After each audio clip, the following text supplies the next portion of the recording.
konsep ta'aruf Islami. Setelah tahu definisi pernikahan itu apa, kemudian kita juga tahu tujuannya, sekarang kita mau melangkah, saya mau mulai cari pasangan nih. Bagaimana konsep ta'arufnya itu? Bagaimana supaya saya tahu pasangan saya? Umumnya kita di Indonesia dibahasakan ya, yang sering dinukil di masyarakat kita, tanpa pacaran tidak akan bisa kenal siapa calon pasangan. Ini salah ini, fatal sekali salahnya ini, gitu kan? Karena orang kalau pacaran banyak merekayasa keadaan. Berapa banyak orang menikah, pacaran 10 tahun, menikah 2 bulan cerai. Banyak terjadi.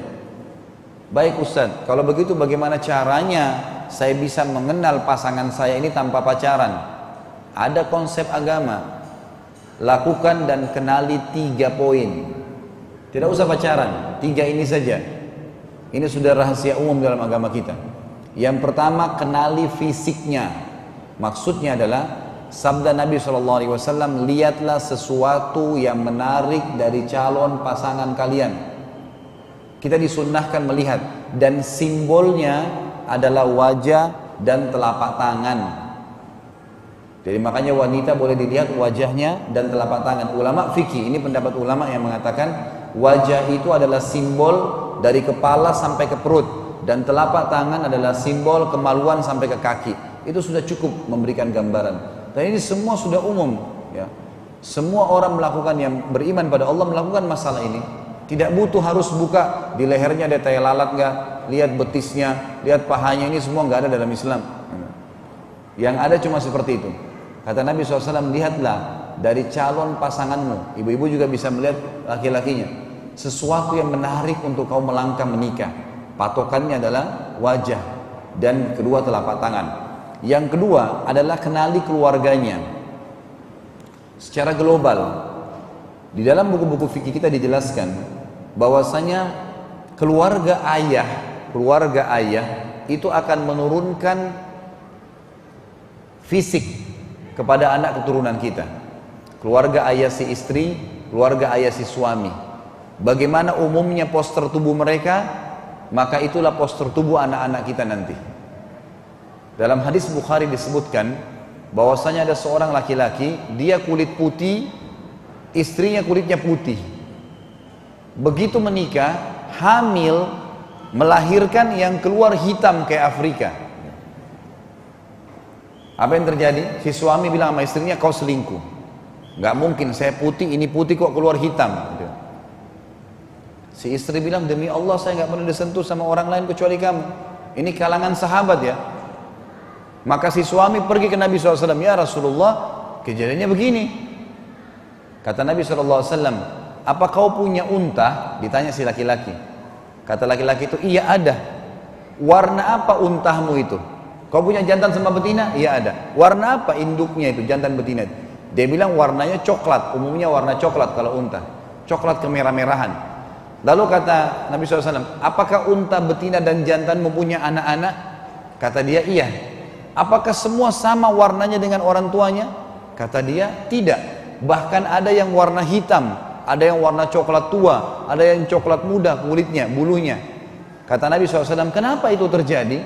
Kata si badui ini, orang laki-laki ini, sahabat ini, mungkin tertarik jadi jalur nasabnya dari kakek-kakeknya dulu. Kata Nabi SAW, begitu pula dengan anakmu ini. Dalam riwayat lain dikatakan, apa kau punya kakek yang berkulit hitam? Maka dia bilang, iya. Kata Nabi SAW, ini keturunannya itu. Orang yang hitam tadi. Jadi dari jalur ayah itu bisa turun fisik.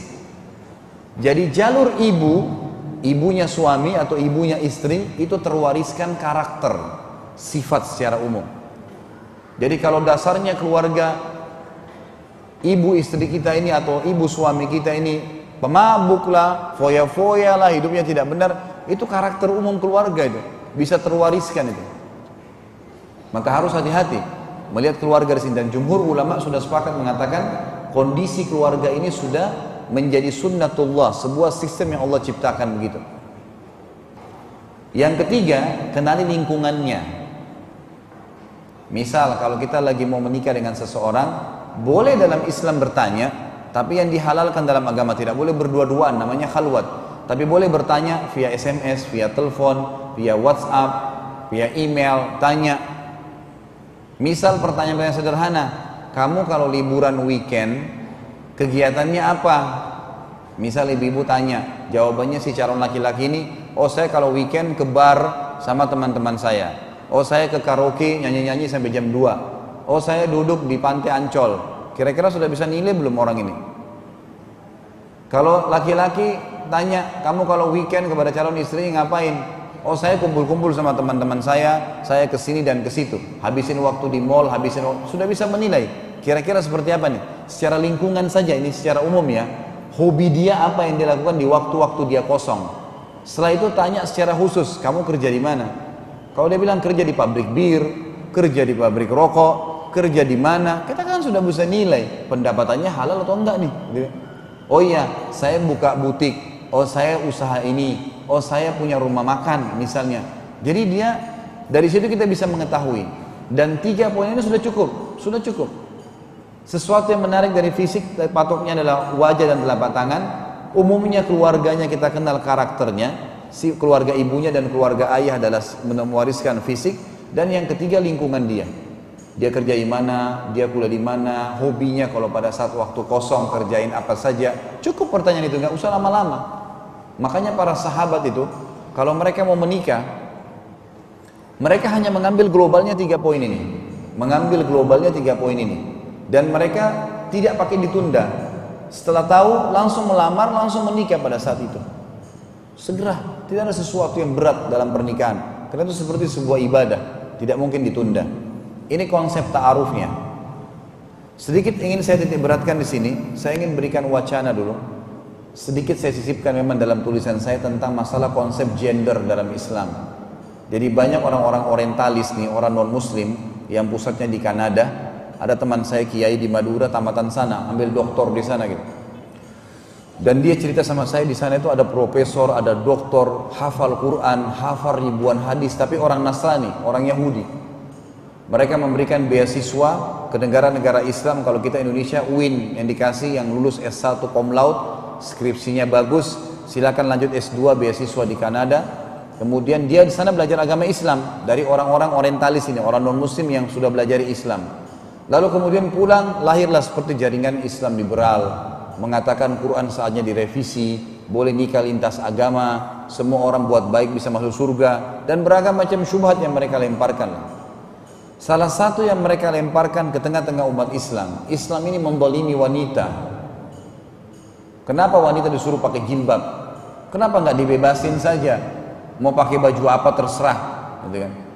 Subhanallah, ada seorang syekh datang dari Timur Tengah ke London beberapa waktu yang lalu, kisah nyata.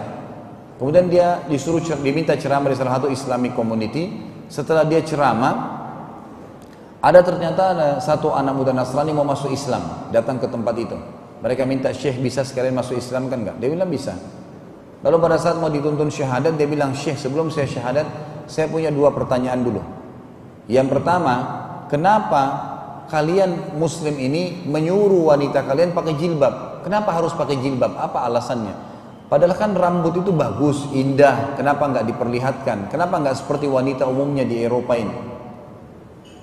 Kata syekhnya, mohon maaf, yang pertama bukan masalah jilbab. Yang pertama, kenapa kalian melarang wanita kalian berjabat tangan sama semua laki-laki? Kenapa hanya untuk orang tertentu saja? Nggak boleh sama semua laki-laki gitu. Kata syekhnya, kau warga negara mana? Dia bilang, saya Inggris. Kamu kenal Ratu Elizabeth tentunya? Dia bilang, iya. Kau bisa salaman nggak sama Ratu Elizabeth? Kata anak muda itu, tidak bisa. Kata syekhnya, kenapa nggak bisa? Karena dia ratu. Kalau ratu cuma sebagian orang yang bisa salaman sama dia, orang-orang yang punya kedudukan saja. Kata syekhnya, semua muslimah seperti Elizabeth, punya kedudukan mulia, nggak boleh sembarangan orang salaman dengan dia. Yang kedua masalah jilbab, dia bilang baiklah. Yang kedua masalah jilbab, kenapa perlu pakai jilbab? Kenapa nggak diperlihatkan rambutnya? Itu kan keindahan dan seterusnya. Syekhnya ngeluarin 2 buah permen dari kantongnya, satu dibuka bungkusnya, satu dibiarin terbungkus, digeletakin di lantai. Kata syekhnya, kalau saya suruh pilih kamu permen ini, yang mana kau akan pilih? Kata si anak muda, yang terbungkus. Kata syekhnya, kenapa kau nggak ambil yang sudah terbuka? Dia bilang, itu kan kotor. Kata syekhnya, itulah perumpamaan perempuan kami dengan perempuan kalian. Mereka dibungkus itu karena suci, yang boleh buka hanya suaminya, nggak boleh sembarangan orang, gitu kan. Jadi Islam datang dengan konsep yang jelas sebenarnya, gitu kan. Cuman dilemparlah syubhat-syubhat yang meragukan, yang mengatakan Islam menzalimi wanita. Sama kasus juga, kenapa ada cerai di tangan laki-laki? Kenapa bukan di tangan perempuan? Kenapa nggak dibagi rata? Loh, Islam menjawab, Allah subhanahu wa ta'ala menciptakan cuma dua jenis kelamin, laki-laki dan perempuan. Nggak ada yang ketiga kan? Cuma dua, laki-laki dan perempuan. Salah satunya Allah angkat jadi pemimpin, itulah laki-laki. Itu hak kausulitasnya Allah sebagai pencipta. Dan Allah jadikan cerai di tangan laki-laki, supaya laki-laki ini betul-betul mengemban amanah cerai itu, ya dia bisa pegang, maka Allah berikan karakter dia bisa menyimpan itu, tidak mudah mengucapkan cerai. Kalau ibu-ibu yang dikasih kata-kata cerai, satu hari bisa 10 kali ceraikan suaminya. Terlambat beli adonan, beli pesanan, sudah saya ceraikan kamu. Kalau bapak-bapak suaminya, istrinya lupa masak, mau diceraikan gara-gara lupa masak? Kan nggak mungkin. Allah SWT berikan karakter itu. Laki-laki selalu menggunakan akal pikiran, sementara perempuan itu menggunakan perasaan. Contoh yang lain, kalau bapak-bapak lagi masuk mau beli baju di satu toko, kemudian kita lihat nih, bagus, besok saya mau beli deh. Pas kita ke sana tidak ada bajunya. Kira-kira bagaimana karakter laki-laki? Secara umum dalam ilmu tarbiyah pendidikan, laki-laki itu bilang, oh ya sudahlah, saya ganti tipe yang lain karena nggak ada. Sudah selesai. Kalau ibu-ibu nggak, lihat baju nih, ternyata ini pakai akal dan pakai perasaan. Sudah cocok, besok saya mau datang beli. Begitu datang besok nggak ada bajunya. Apa yang ibu-ibu lakukan? Kapan datangnya lagi? Saya mau beli, pesan, harus warna yang sama. Begitu. Perasaan lain. Jadi memang Allah SWT berikan kata cerai di tangan dia karena dia bisa menggunakan akalnya. Tidak semuanya bisa dikatakan kata-kata cerai. Mungkin ada satu dua laki-laki yang tidak beriman sama Allah lain.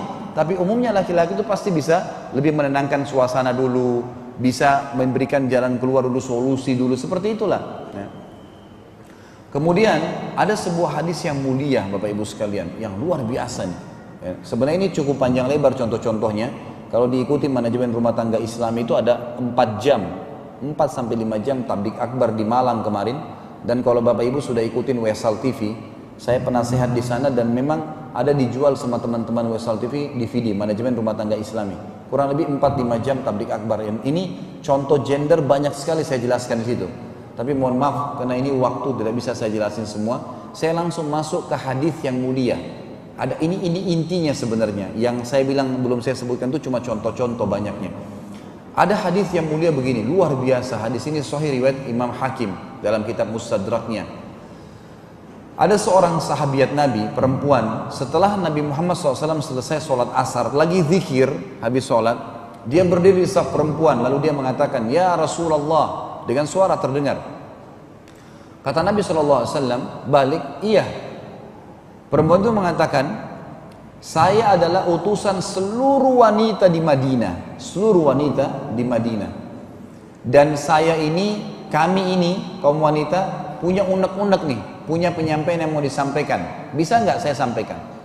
Kata Nabi SAW, silahkan. Jadi maksudnya dia, ada masalah nih antara perempuan dan laki-laki nih. Tolong diberikan jawabannya. Kata Nabi SAW, silahkan. Dia bilang, kalian kaum laki-laki, sholat berjamaah di masjid. Perempuan sholatnya di mana? Di rumah. Bapak-bapak di sini kalau belum tahu fadilah masjid, saya sampaikan ya.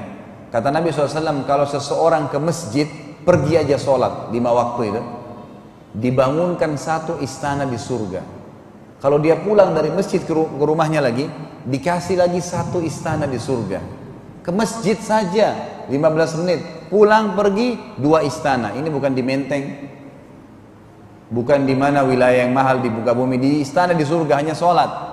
Dalam hadis lain dikatakan siapa yang ke masjid, setiap langkahnya mengampuni dosa 1 langkah, yang satunya angkat derajatnya di surga. Sholat berjamaahnya dapat 25 kali lipat. Kata Nabi SAW, sholat seseorang di antara kalian, wahai laki-laki, di rumahnya, di pasarnya, dibandingkan masjidnya berjamaah, perbandingannya 25 kali lipat. Dalam hadis lain dikatakan sholat sendiri dengan sholat berjamaah perbandingannya 27 derajat. Kata Ibnu Abbas radhiyallahu anhu, jarak antara satu derajat ke derajat di atasnya adalah 500 tahun. Berarti perbedaan sholat berjamaah dengan sendiri itu sekitar 12 tahun lebih, 12.000 tahun lebih derajatnya di surga, gitu kan? Banyak fadilahnya orang ke masjid itu. Tapi perempuan berbeda. Perempuan itu dianjurkan agar dia tidak ke masjid. Kata Nabi SAW, wanita sholat di ruang tamu rumahnya lebih afdal daripada luar rumahnya walaupun masjid. Dan dia sholat di dalam kamarnya lebih afdal daripada di ruang tamunya. Sahabat ini mengatakan, kalian sholat berjamaah di masjid. Yang kedua, kalian mengantar jenazah. Mengantar jenazah. Kata Nabi SAW, siapa yang mensolati jenazah dapat 1 kirot pahala, 1 gunung pahala. Siapa yang siapa yang sholat jenazah sampai 1 gunung pahala. Siapa yang mengantar jenazah sampai dimakamkan dapat juga 1 gunung pahala. Perempuan boleh sholat jenazah tapi tidak disuruh untuk ke kuburan mengantar jenazah. Artinya begini, seakan-akan sahabat ini bilang, kalian sholat di masjid dapat pahala besar, kami sholatnya di rumah. Kalian boleh ngantar jenazah dapat 1 gunung pahala, kami cuma boleh sholatin, tidak boleh ke kuburan. Yang ketiga, kalian mencari nafkah buat kami. Dalam hadis Bukhari yang lain dikatakan, siapa yang mencari nafkah untuk keluarganya ikhlas, tulus karena Allah seperti mujahid di jalan Allah. Dan yang keempat adalah kalian berjihad di jalan Allah. Masuk medan perang, dibunuh, mati syahid. Mati syahid bisa masuk surga tanpa hisab, selamatkan 70 keluarganya, dan banyak sekali kelebihan-kelebihan yang lain. Maka yang terjadi adalah, kata sahabat ini, sementara kami kaum wanita mengurus anak-anak kalian, kemudian memasak buat kalian. Jazakallah khair. Mengurus anak-anak kalian, memasak buat kalian, dan menjadi tempat syahwat kalian. Jadi pekerjaan dasar ibu-ibu yang mencuci, membersihkan rumah, mengurus anak, gitu kan? Semua itu yang diangkat oleh sahabat ini, dan menjadi tempat syahwat kalian. Kita tahu ada hadis Nabi, kalau seandainya seorang wanita muslimah dia lagi dicorong asap rumahnya dan dipanggil oleh suaminya untuk hubungan biologis, maka dia harus datang. Itu sabda Nabi SAW. Gitu kan? Berarti memenuhi syahwat kalian. Pertanyaan saya, Rasulullah, apakah pahala kami dan pahala kalian sama? Ini beda pekerjaannya, gitu kan? Apakah pahala kami sama kalian sama? Maka Nabi SAW balik ke arah para sahabat laki-laki yang ada dan berkata, ada nggak pertanyaan dalam agama yang lebih penting dari ini? Maksudnya kata Nabi SAW ingin memberikan wacana kepada para sahabat dan kita semua, kalau laki-laki sudah tahu tugasnya dan kewajibannya, perempuan juga sudah tahu tugasnya dan kewajibannya, maka akan sempurna kehidupan bermasyarakat ini. Karena masing-masing menjalankan tugas. Yang kacau balau ini kalau perempuan desak-desakan sama laki-laki, yang laki-laki mengambil alih pekerjaan perempuan, ini jadi kacau semua. Saya pernah temukan ada seseorang muslim, dia sibuk nyapu ngepel di rumahnya, istrinya kerja di kantor. Waktu saya bel rumahnya, di sebelah kanan ada kain pel, ada kain lap, di sini sapu, yang satunya kain pel. Mana suami istri antum mana? Lagi kerja di kantor. Ini kenapa terbalik ini? Bukan tidak boleh kerja ya, boleh kerja tapi jangan bengkalikan kewajiban. Cuma di sini sahabat ini memberikan pelajaran kepada kita bahwasanya mengurus pekerjaan masing-masing yang telah Allah bebankan itu sudah cukup memberikan pahala yang sama. Untuk apa kalau begitu berebut? Gitu kan? Seperti itulah gambarannya.